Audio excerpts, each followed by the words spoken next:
appointing Councilman Nathaniel Martin as the president pro tem for this meeting to be called to order. We do have a quorum. Is there a second? I second. Madam Clerk, call the roll. Councilor King? Yay. Councilor Baker? Yay. Councilor Martin? Yes. For the public, I'll be, well, here he is now. Well, there would be time vice president. There's no vice president. Well, you can do the roll call. Okay. Councilor King? Present. Councilor Baker? Present. Councilor Martin? Present. Councilor Wheeler? Present. Let the record reflect I'm turning the gavel back. The vice president is here now. Brother Wheeler, we have remarks of public on agenda items. You can take it from there. All right. Okay. Anybody have any comments on agenda items?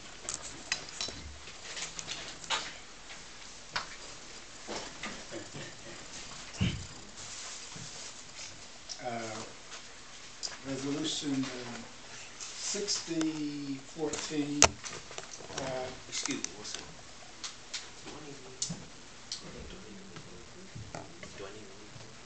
After we vote, you have to. I think when we come to the vote, there's public discussion. I trust everything has been worked out on this matter, and I thank you for reminding me. I was going to say that you can't vote on it. Your name appears here, so you have to recuse yourself on this particular item. So I know it has been a rumored, what have you, so I hope everything is cleared on this matter in reference to the ethics and all of that goes along with this matter, because I don't want to see you get in trouble. Okay? All right. So I wish you well. If Dr. Patricia Bohogat, who's before Farmington, I've spoken on this issue before. Again, I ask that the council vote for ethics. Thank you. Joe Struthers behind the camera.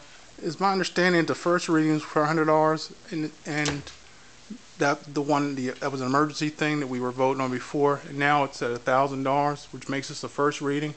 Are we counting this now as a second reading at $1,000 when the first time we seen this was $100? Any other remarks? All right. Thank you. Clerk, is there any hearing, conduct, and scheduling at all? None at this time. Reports and announcements from the mayor's office.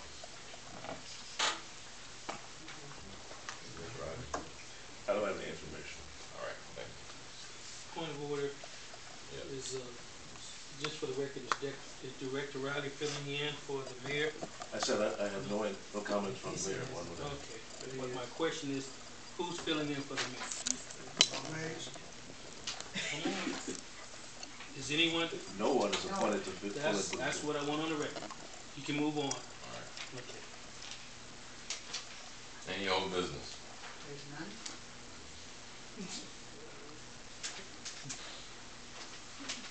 New business? No new business at this time, sir.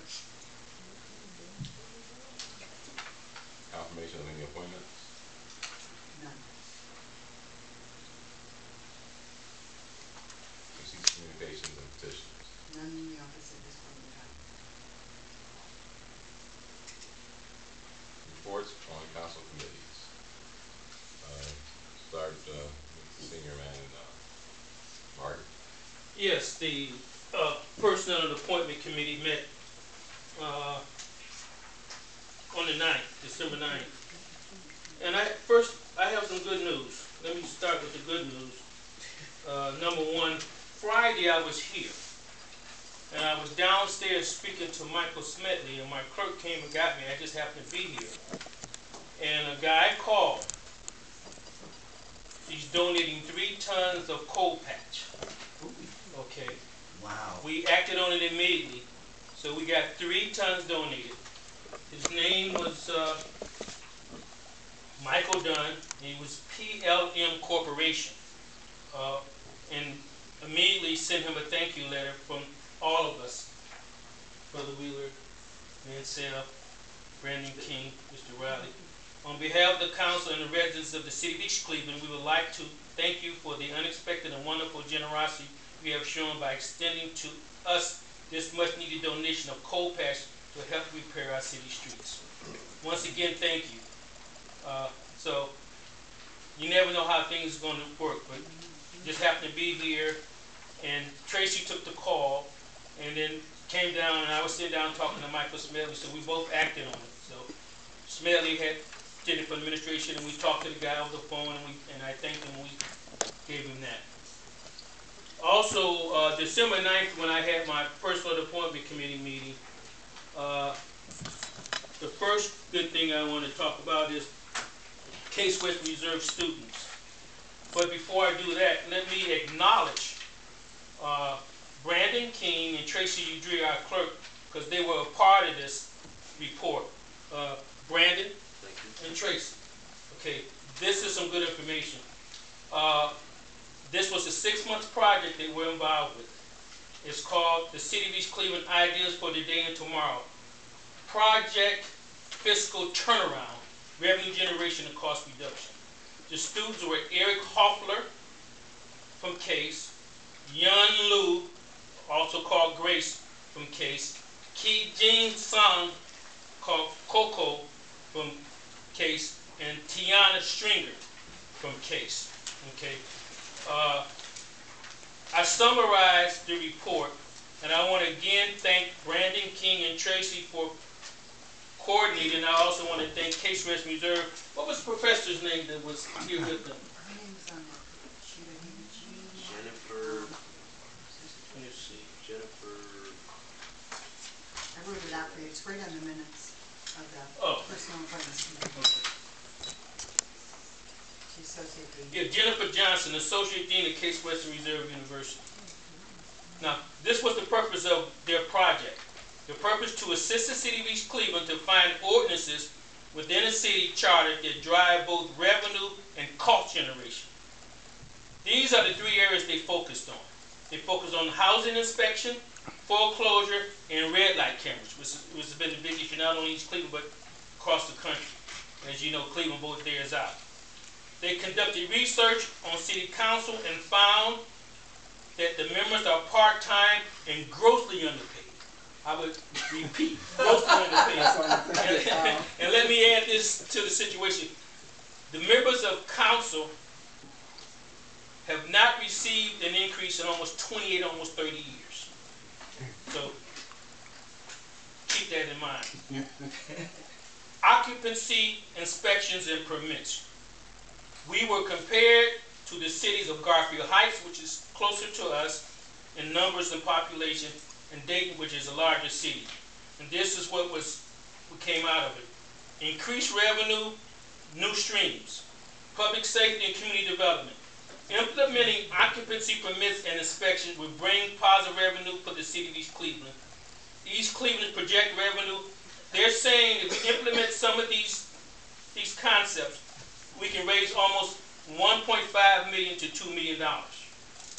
Conservative. Okay. Housing foreclosures. Basically, if the banks are forced to pay to maintain foreclosed properties, a lot of these properties around that are vacant in East Cleveland are owned by the banks, and we don't enforce it. They have a constant incentive to turn that property around and sell it. We need to do something in that area. We need to hire part-time someone to do that. That to bring some revenue. What we're talking about here is revenue streams that the city needs.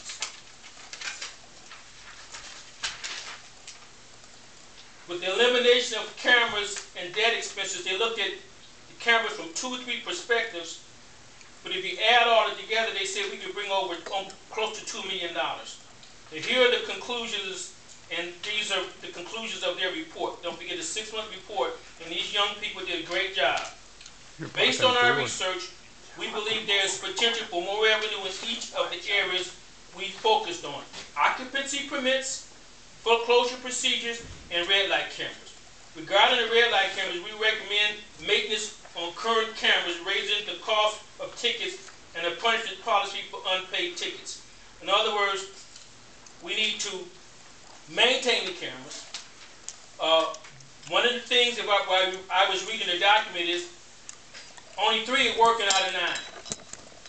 And as you ride through the city currently, you know it's blinking all over the city. The lights are blinking all over the city. So, and some are blinking around red light cameras, so we get no revenue. For occupancy permits, we recommend drafting an ordinance for mandatory occupancy permit, mapping out specific fee schedules, and hiring inspectors. And we need to hire some inspectors to inspect. For home foreclosure, we recommend implementing a registration system and streamlining the administration procedures and oversight to one department. Overall, we have done ample research to discover specific areas that can generate revenue. I repeat, generate revenue. However, there are several steps and actions that must take place in order to have effective results. There is no denying that the above-mentioned recommendations require initial investment of the City of East Cleveland. The first step would be to meet with the other council members and determine how much they are willing to invest and do in order to reach full potential. Other stakeholders involved, including the citizens of East Cleveland and the mayor, must also be convinced by our proposal. What they're saying, and if you'd like a copy to see this report, you can see our clerk, that we could generate, Mr. Wheeler, close to $2 million just implementing this. Okay, that's a step in the right direction. I also wanted to state that this is encouraging from the standpoint of we have so many financial challenges facing us, and this is a way that we can get some revenue in the city. The report was very comprehensive, and I kind of summarized it for you, but I encourage all of you to go by our office and sit down and read the report. It's about 22 pages, but it's well written and it's well put together, and it's talking about generating some revenue. We discussed that at the Personal Appointment Committee meeting. Also, the letter from the law director on the businesses that I had questioned about opening up in the city. He outlined the process, etc. Again, some of that involves inspection and that kind of thing. So he gave us a letter to cover that. We dealt with new hires after September 2012. We passed legislation saying we had a hiring freeze, and that hasn't been adhered to. We're still hiring people, and I raised the question. And I'm going to deal with some excerpts. I couldn't get it all in, but this was taken off our tape. This is me, Councilor Martin. This is a question of Director Riley. If we introduce legislation and it's not acted upon, what is the purpose of passing legislation? This is how we speak.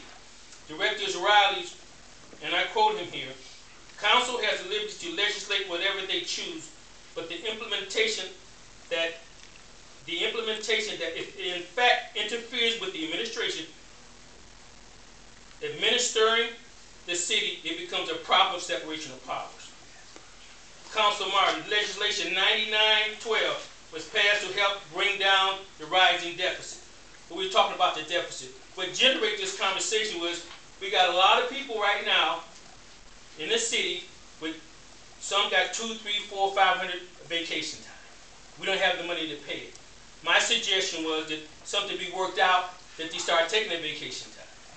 So, in reference to that, Director Riley, as an example of 9912, if Council has sat down with the administration, the wisdom to sit down with the administration to discuss and explain your desire and intent of 9912, passing legislation in isolation really doesn't have any effect ultimately if it infringes on the separation of powers. Mark, Council does nothing in isolation. This is me. That's why we have public meetings like this. This is Riley's response. The Council in 2012 did not listen to me at all. So that legislation, 9912, was done and sent to me and said, this is what I want. As far as getting advice from me or my office, there was nothing asked. I have copies of that because it's my opinion, just like a lawyer gives an opinion, that when we introduce legislation like any council in Cleveland, South Euclid, it becomes law. We don't have to sit down with anyone. If we pass the legislation, we're check and balance. This is where our power lies. But those are some of the things that we're dealing with as we look at what generated this conversation is the fact that the city's broke. We don't have any money. We got 3 options from Dave Yost. The letters stating that basically, if we don't make some big correction, they're not going to let us to 6.97 million. So we need to cut somewhere. If we cut heavily, I'm going to wrap it up, but this is a report, so it's really not a time limit on it. If we don't make the cuts, we're going to have major problems. And let me close on this. I got it right here. I had it here. Oh. Dave Yost, the state auditor. This was his recommendation. He came here. I think it was November 21st. Yeah. He came to East Cleveland. This is how important it was. And this, I'm not going to read everything, but I'm going to read you his recommendations to the city of East Cleveland or to the council of what needs to be done. Number 1, he gave us 3 options. Okay. A, voluntarily meet with creditors to try to reduce what is owed to each one of us. So we can sit down with the creditors. Number 2, file bankruptcy, which is almost like sitting down with the creditors. And number 3, merge property with Cleveland. This is not Nathaniel Martin speaking. This is the auditor. Mr. President, that concludes the personnel appointment. Thank you. Thank you, sir. All right. Councilor King, your report. Thank you. I'd just like to thank Mr. Martin for highlighting the students at Case, and Jennifer Johnson was her professor. We are working on making a video available of that presentation for those residents that would like to see it. It does give us options to look at to increase revenue streams to the city and increase the standard of living here in the city through the inspections and the vacant and abandoned property registry. And like Martin, I look forward to working with council to hammer out the legislation and get something to the administration so that we can make it a law and start bringing in that revenue. That concludes my report. Thank you. Councilor Baker. Thank you, Mr. Chairman. Contracts and properties, we don't have any legislation pending at this point. However, I would like to highlight that over the past several months, our committee has dealt with in a sum of $300,000 or more in revenues that have come into the city with contracts that have been passed and revenue receipts from permits and land transactions. So just wanted to point that out there. Everybody's doing their part to keep the city afloat. It's just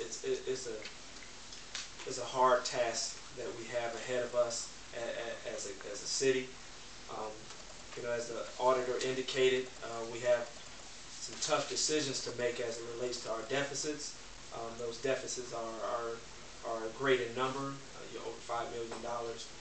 So we want to deal with them, but it's kind of hard at this point because we have no cash flows.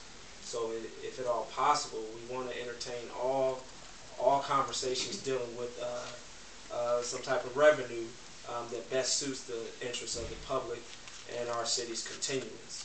I also want to note that some of the conversations that I've had with residents out in the general public are, you know, directed to the council as if you know, they're trying to place blame. I want to reassure the residents that this is not a moment of blame for our city. This is a moment of redirection, and whereas we should find out where we need to go through sitting down and strategically planning. We have troubles finding cold patch, so I'm grateful for this donation that I've seen. We've had some troubles in the traffic camera area. We had some troubles even in payroll. But at this point, our committee, contracts and projects, where I sit on with my colleagues, and the finance committee, we're doing the things necessary to jump ahead so we can restore the city of East Cleveland. Thank you. All right, thank you. Health and safety has no meetings, and we won't meet again until in January. And finance committee chair, which is our council president, is out of town today. So that concludes the council reports from committee. Proclamation. Yes, we do have one. You have one, sir? Right in front of you. Director Riley? Yeah. Stand please, sir. Yes, sir. Oh. This is something that he didn't know anything about. Just like this wasn't on there. That's why it wasn't on there. But Director Riley will be leaving us soon. And been serving the city for quite a while. And we wanted to give a proclamation of appreciation on his behalf tonight. As I read this. Whereas Ronald Riley is an experienced, outstanding, and well-respected attorney who served the city initially as Deputy Law Director and who has served as Law Director for the City of East Cleveland since 2010. And whereas Ronald Riley hails from St. Louis, Missouri, where his mother, who is in her 90s, still resides. He received a Bachelor of Science degree in Chemical Engineering from University of Missouri during a time when a few minorities could boast or such impressive credentials. Whereas Ronald Riley honorably received his Juris Doctorate degree from Cleveland Marshall College of Law, and whereas Ronald Riley brought a wealth of legal experience to the city, including prior service as a prosecutor, law firm, and corporate attorney, and whereas he has received numerous achievements, awards throughout his career. Ronald Riley has served the city during his most difficult financial struggles and political challenge environment. He has not only dazzled the city with his legal acumen, but also his immaculate wardrobe. Whereas Ronald Riley has also faithfully served for more than 20 years as an elder and counselor at numerous ministries with Mount Zion Fellowship Church. And whereas he has served as a friend, a counselor, and numerous city employees on professional and personal levels. Whereas he has been married for over 42 years to Adrian Riley, a former teacher and featured church vocalist. And together they have 3 beautiful and accomplished children and 4 wonderful grandchildren. Now therefore be it resolved that the East Cleveland City Council hereby recognizes Law Director Ronald Riley's legacy of service to the city and express their deepest appreciation for the dedication and commitment to the citizens in the city of East Cleveland.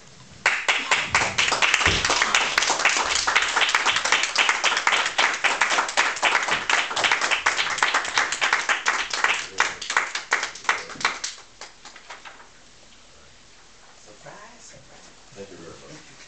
I won't break my usual habit. Just simply say thank you very much. I'm very, very quiet. I really appreciate it. Hold it up. I'd like to make a remark. Yeah, Councilman Baker, go ahead, please. We know that the city of East Cleveland does not pay much, and we always demand a lot for services. And you know, if I may speak on my time with him as an employee of the city and time on council with Director Riley, and may not always agree, but I'll say that that's a tactful fellow there, in which I tried in so many uncertain terms to emulate some of his decorum, and I really appreciate him for being an upstanding male role model. Thank you. Thank you. Any other comments? Okay.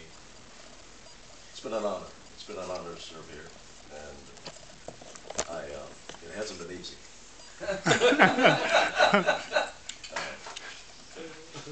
It's been 7+ long years of constant bombardment, but I do wish the city well, very much so, and pray that the Lord in time will make all of us aware of the future for the city, and that future will be bright.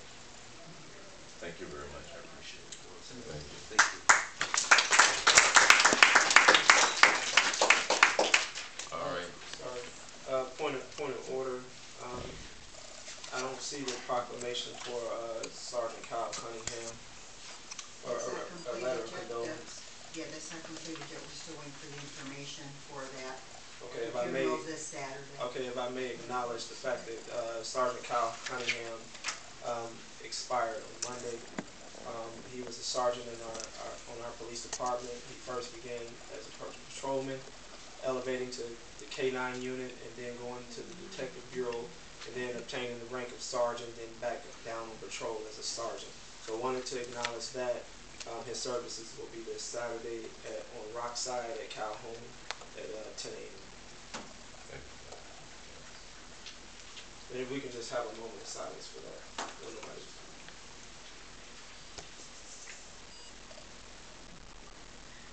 Thank you. Thank you. All right, resolution number 6-14, first reading. A resolution authorizing the mayor to transfer to Brandon L. King at a cost of $1,000 a parcel of land held by the city as part of its land reutilization program and located at 15612 Oak Hill Road, East Cleveland, Ohio, 44112, permanent parcel number 673-27-002. This is sponsored by Councilman Baker. Well, thank you, sir. It's on first reading, so we'll continue with the agenda. Discussion. I will. Somebody made a statement about should this be on first reading or be an emergency.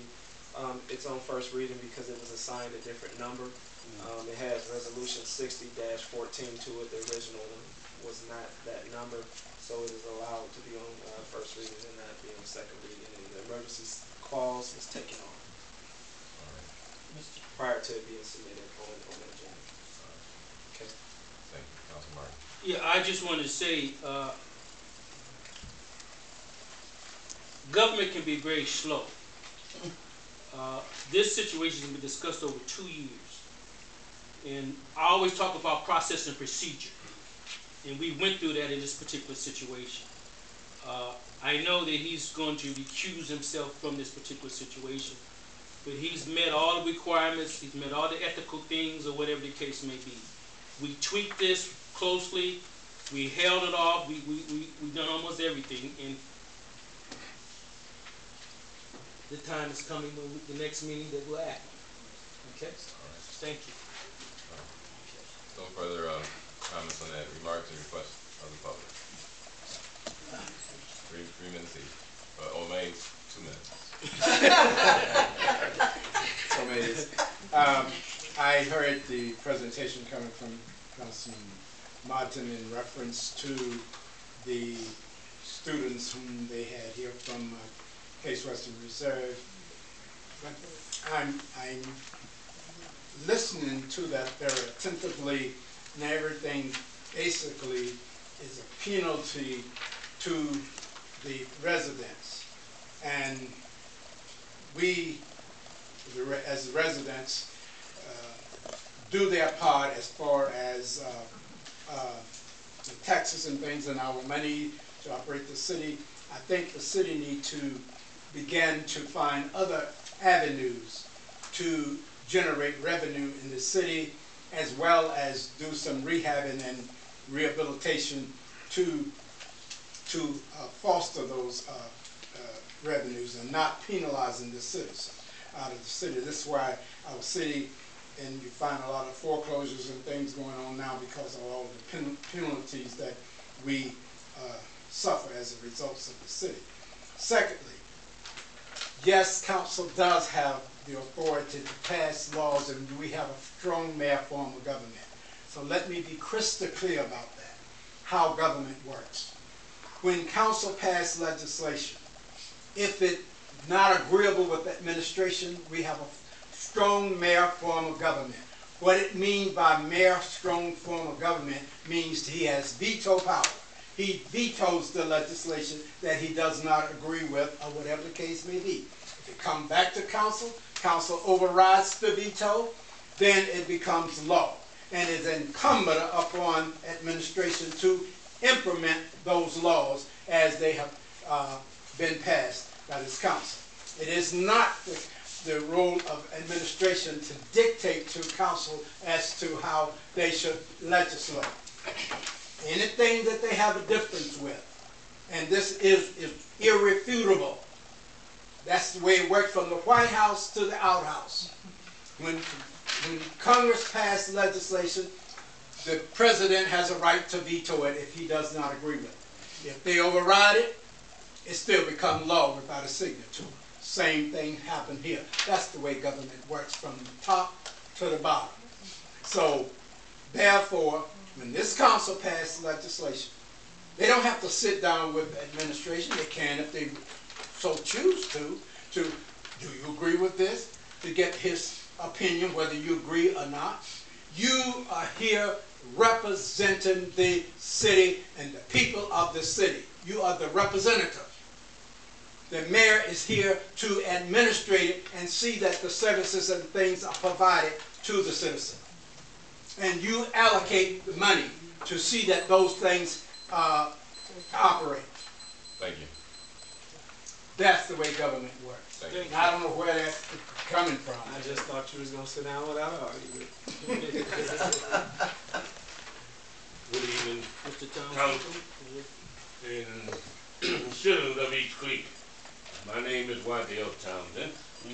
I live at 1654 Bryn Mawr Avenue. Here I want to say that we still seem like to be in a standstill here.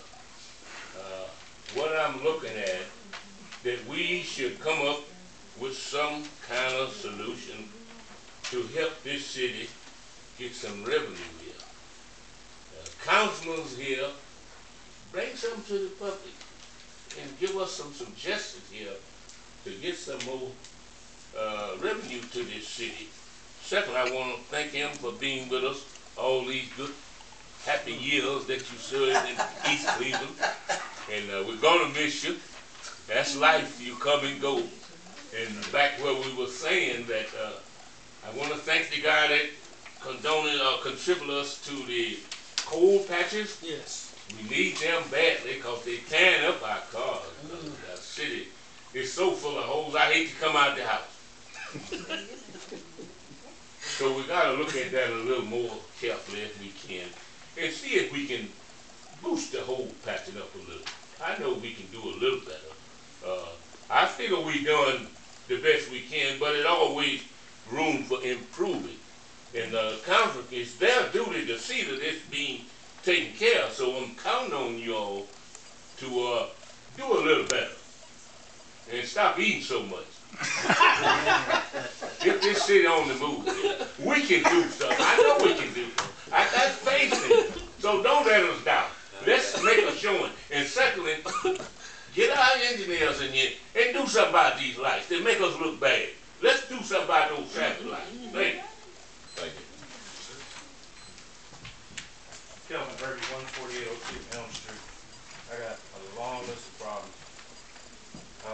On my street, I've called about, we have squatters in our area. They are robbing our homes. The young lady that lives next to my house, they pushed her air conditioning in, went in her house. My house was broken into again. The young lady that stays 3 doors down from me, her house was broken in. We called East Cleveland Police. They came out. The squatter was still in the house, 14718. He had a phony lease. He had popped the meter off the home, had power to the house, had heat in the house. East Cleveland Police said that, asked the squatter, wasn't he on Orinoco doing the same thing? He claimed he worked for Hot Sauce Williams or Wilson's, whatever it is right here on Euclid. He kept on saying that's who he rented it from. Come to find out the house is still in foreclosure. No one's purchased this house. This house has been vacant since I moved on my street. Also, that when the police officers, they didn't put the man out of the house because they said that he had changed the locks. They said that it would be CEI's problem to come out to rectify that he is using power illegally. East Cleveland Police did not take this man anywhere. To this day, he's still in the house 14718. Elm Avenue, right? Second, Sunday, 4:15, I called East Cleveland Police. There was a young lady getting beat badly. She was hit by the man who was beating her up by the truck. I called consecutively back and forth for East Cleveland squad cars to come. Yes, I was vulgar. I was disrespectful to whoever I was speaking to because, yes, I wanted them to get here now. So the young lady laid on the sidewalk. The gentleman that was beating her up, friend got out of the truck. They was trying to put her back in the truck. Man hit her, cracked her head into the windshield of the car. She laid on the sidewalk. When she finally came to, she jumped up and ran toward Noble and disappeared behind the vacant buildings. Told the 2 officers that were there responding to the call, I said, listen, she went that way. They said, well, she's not here. We can't hold him for nothing. The man was drunk. The man had broke the people's window upstairs from where he thought she was. Her shoes still laid in the street. These cleaning officers did nothing. They didn't arrest this man. They write this man a ticket. And if y'all want to look it up, it was 4:15 Sunday afternoon. Our traffic lights, there's no reason for them to be on flash. There's no reason. Working here for the city, I know there's no reason for them to be on flash without somebody maneuvering them or tampering with them. Because you don't have to press one button to reset that whole intersection or significant to that. We have positions that were deputized. That was money gone. Why we don't have that back from Mr. Brewer? Deputy positions that was law directors, fire, all those deputy positions, there shouldn't be. All right, And sorry, that's not. last one. Mr. Irving, I'll sit with you in a second after the meeting. Join the people listening. Okay. All right, thank you.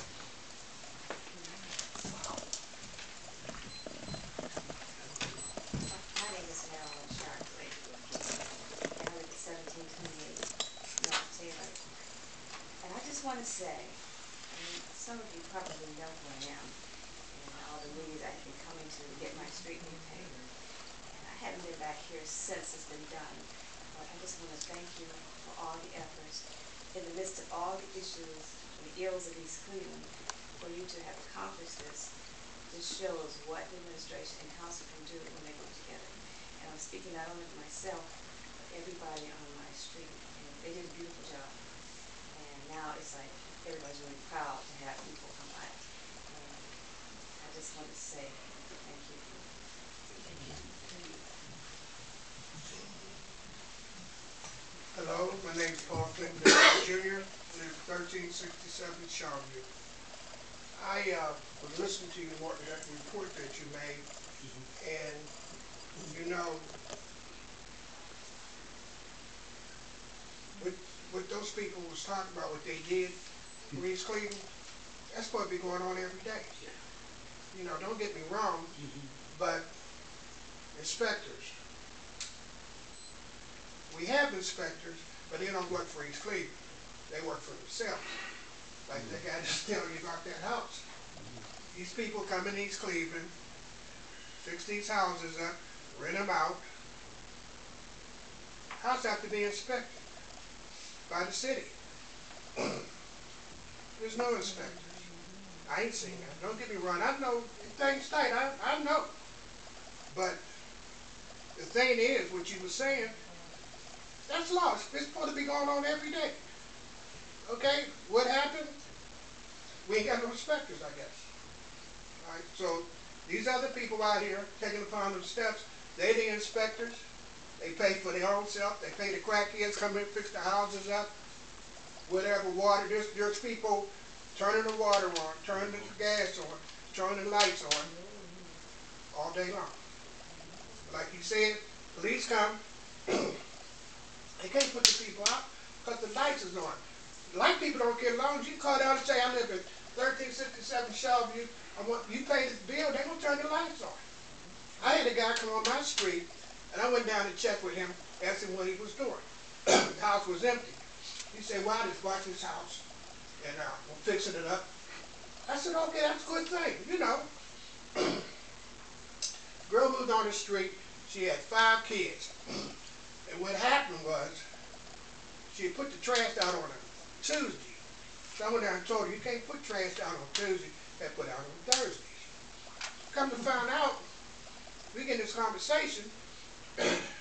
She hasn't doesn't know anything about plumbing. The guy who worked the house out to her, she gave him $1,200. He told her, well, what you do, you go and get the sink fixed and the stove fixed, and we'll just reject that. And so, the guy I told you to fix that house up, he was gone. He just took her money. She stayed in the house 2 years until she quit paying the water. And she had to move. That's what they're doing all over in East Cleveland. They're getting away with it. No inspectors. You know, I'll do it free if you need an inspector. Keep that in mind. You know, but what I'm just trying to say, what they went down there and did, that was good. But that ain't nothing new. We'll do that every week. What can I say? As far as y'all getting a raise, when we get to when y'all win the Super Bowl, I'm gonna give y'all a raise. Thank you. Cool. Patricia Boloviak, 1894 Farmington. On a cheerier note, I'd like to do some updates about the schools. Our Suzuki violin teacher, who teaches at Chambers Elementary, last month she was part of a panel discussion at the City Club of Cleveland, and today she was on the news on WCPN regarding some performance she's doing tonight. But at any rate, the City Club panel discussion, which I arranged as part of the Education Subcommittee of the City Club, you can listen to it if you go to the cityclub.org website. Second thing is that our Chinese teacher did start, and so at Chambers Elementary School we now have both Chinese language and Spanish language taught there, and I think that's a wonderful thing. Also at the City Club there was a discussion of the efficacy of the charter schools, and if you go to knowyourcharter.com, you can see how much money the schools of East Cleveland have to pay to charter schools that are evaluated to be less effective than the East Cleveland schools. For example, we spend approximately $1.6 million on Apex Academy, which according to knowyourcharter.com is not as effective as the East Cleveland schools. I believe there's about another $1 million, and I don't quote me on that one, but there's more money that we spend on other charter schools that are not as effective as the East Cleveland schools. So it's a difficult situation, but we have a lot of good things going on, and of course we continue to have our wonderful mock trial team and our wonderful band and a lot of our great sports teams and some other good things that are going on. And of course, we continue to be challenged by a number of other circumstances. Thank you. Thank you. Any, one more. The chief. Gerald Struthers, 44112 News. About 2 summers ago, we had a meeting. It was during the summer when we talked about these lights. And I wish that we could find that little color diagram that says all the lights are supposed to be shut off. Because we thought about this 2 summers ago. About 2 summers ago when we had that meeting, and the guy came in with the color thing and said how many lights had to be cut off. And we were supposed to cut off all these lights. So when people are talking about flashing lights, a lot of these lights are not even supposed to be here now. And I think we're just trying to find that color diagram of all the lights are supposed to be shut down. I just wish that could be brought out so people understand why the lights are flashing. Because a lot of these lights are supposed to be turned off, cut off. That's what the meeting said. No, That's wrong. That's No, wrong. it was Think you're talking to us. Yeah, it was recommended, but it was also told that we had to. We got to get the funds. And that's what, 2 summers ago, there's a color meeting, I don't know where it's at. Okay. Thank you. Congratulations, Mr. Rowley. Thank you. All right. No further comments. Response from council. Start with Baker. All right, real quick. Council is always aware of what our responsibilities are. over time, we've dealt with a lot of different dynamics within this council, within administration. One of these days, we're going to get the ball right. We're going to get this thing right and be all on the same page. But all of us have taken government in high school and some of us in college, and we are aware. It's just that there are personalities in politics that are infused within those powers. As long as we keep passing laws, I think our job is satisfied.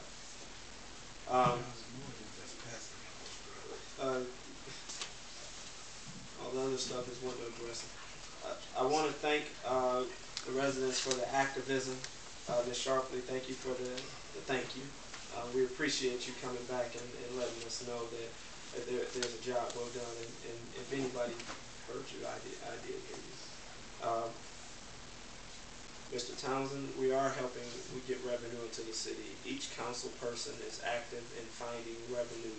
The administration is active in finding revenue. We're just in a tough situation right now. And right now, it's easy to lean on government, and that's what we're doing all, across the nation with regard to the federal government. But there's one time, at any time, we need people. We need our residents at this point. This is an all hands on deck situation, and it's just not going to happen with 5 people up here and an administration that's 3 people working on a day-to-day basis. We need everybody to have their hands on deck. Everybody speaking to somebody about the good things that happen in East Cleveland. There's always not negative things going on, but there are some good things. Our schools are doing well, and some programs as well. Mr. Irby, I will respond to those squatter situations. Our law department did hear that, and so I know that they'll probably go out and challenge the situation a little bit through our housing department. Mr. Struthers, the traffic signal, that presentation was a lengthy presentation in which some of the residents before us were not there. That presentation simply stated that there are some signal areas in the city that need to be taken down altogether. But what we're dealing with at this point is signal issues. There's some malfunctions going on. And so with the malfunction, the traffic camera and the lights will be on flash. So us being down an electrician in the electrician department, we can't kind of get to that situation and correct it as quickly as you would want it. But it is noted that we are down some traffic signal situations going. Mr. Davis, that situation does happen too much. People do move in houses throughout the city, and there's only some residents, and I use that term loosely. There are only some residents that pay attention to squatters that move into houses. If everyone in the city paid attention, East Cleveland would begin to shape up. In certain areas of Cleveland, in certain areas of the greater Cleveland community, you can't move there without somebody knocking on your door. I'd like to introduce myself. So if East Cleveland begins to take a step forward in the right direction, all of these inconsistencies in which we think that are complaints and are not complaints, they're just a way for us to focus on our problems. If we begin to put all our hands in the pot and work together as residents first, and then elected officials and government officials second, we'll be all right. Thank you. That's my report. Thank you, Councilman. My response. Councilman Martin. Members of the public, my colleagues, I rise to speak. Thank you. First, I'm honored that Marilyn Sharpie came because I've been riding past your house, riding down that street, and I said, I know you're happy, so thank you. That's a lot of class. I also want to say to Director Riley, he's a class guy too, and a gentleman. I want to say that. I have to say that. And I wish you the best in your future endeavors, Director Riley. I want to talk about inspections, and I want to talk about the banks, and I want to talk about this report. The reason why I took time to read this report because we've been asking for a plan, Brother Wheeler, an economic plan, and nothing in writing has come before us. But this is a start. These students put the time in, they studied it, it's in a report. This is some revenue we can get. My concern on Main Street, you talk about all the time, Director Blade, that we tear down too much in the city, we're not building anything. It kind of bothers me that we get all this money. We get all of this money to tear stuff down. But we don't get enough money to build or to renovate. And then inspection, going back to inspections, it's outlined what we can do. We can hire them part-time and get some revenue in here. Now, the options. And this is the heart of what we're going to be dealing with next year. Here are the options. Voluntarily meet with creditors to try to reduce what is owed to each one. Option 1. We need to do that. Because if we go bankrupt, they're going to get a fraction of what they can get if they negotiate with us. Number 2. File for bankruptcy. Those are options. Number 3. Merger. Yeah. That's the tough one. But nothing's off the table right now. Nothing, because we have not managed this city well. We have not. When Eric Brewer left 4 years ago, we had a $400,000 deficit. And basically our bills were paid. Now we have a $5 million, and I can't even talk about who we haven't paid or whatever the case. But David Yost, the state auditor, put it very simply, we're insolvent. He talked about deficiencies, structural deficiencies in what we're doing. He said if he gave us the money, we'd be back in a situation in a matter of months. So we got to have a plan. And everybody sitting at this table is a part of the plan, as well as the administration. Information has to be shared. There has to be a plan. It's my hope that if we do that, we might be able to avoid a merger, Brother Wheeler. But we've got to do that, and we need to be doing that now. We need to be doing that now. We need to be doing that now. I ride through the city, and I shake my head when I come to a street light, and the stop sign's there. There's a big sign up there, and they say, oh, it's a stop sign up in the sky. That's it. This is only East Cleveland. And then I won't even talk about the potholes. And it's said in the report with the students, and they concurred when we spoke with them. The areas where these lights are blinking, we're losing money. We're not going to be able to pay back that corporation Tippy now, okay, at the rate we're going. 57,000, when I think it was projected, we get about $1 million from the red light cameras. Well, again, Cleveland voted them out. Anywhere where they've been voted, where they've come to vote, they've been voted out except for here. They scared the people half to death. Okay, if we put them on the ballot now, they'll be voted out. So we need to sit down and work those situations out. I'm asking these good people here, because they come consistently, bring your neighbors, okay, because this is their city. I don't think you want to merge. When we had the talk with Case Western Reserve, we had Dr. Norm Krumholz from Cleveland State, we had Ed Jersh from Ed Fitzgerald's office, and we had Mark Chuck from Case. We discussed it. And ultimately they said that after all is said and done, it comes down to a vote.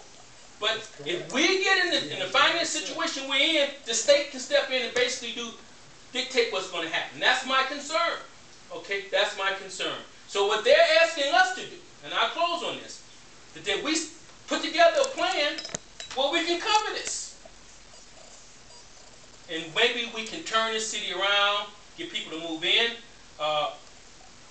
University Circle, where they're doing over $1 billion there, they want to come here. I know they want to come here. We got Circle East at Lakeview, 50 feet up there, Mickey's. We're going to have some officers from Case. We have the land. The most important asset is we have the land and they want it. That's right. So let's work together. Thank you. Right. Thank you, guys. Do you have anything to say, Councilman King, after that? I don't know which. I can't follow it. I'd like to thank Ms. Sharpson for coming out. And of course, I'd like to thank Director Riley for your hard act to follow.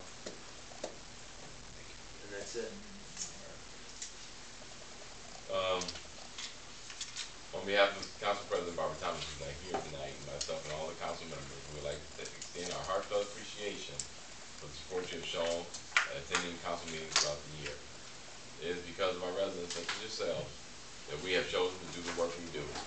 Here's to a successful and continued working relationship for a greater good of our community. We look forward to seeing all of you that are here tonight, as well as new faces in the coming year. From all of us on council, to all of you all, have happy holidays and safe. Happy holidays. Thank you. Happy holidays. Motion to adjourn the meeting. Excuse me, council, time is 7:30. Motion. I move that this meeting be adjourned. So move. So moved. Council King, Yay. Council Baker, Yay. Council Martin, Yay. Council Wheeler. Yay.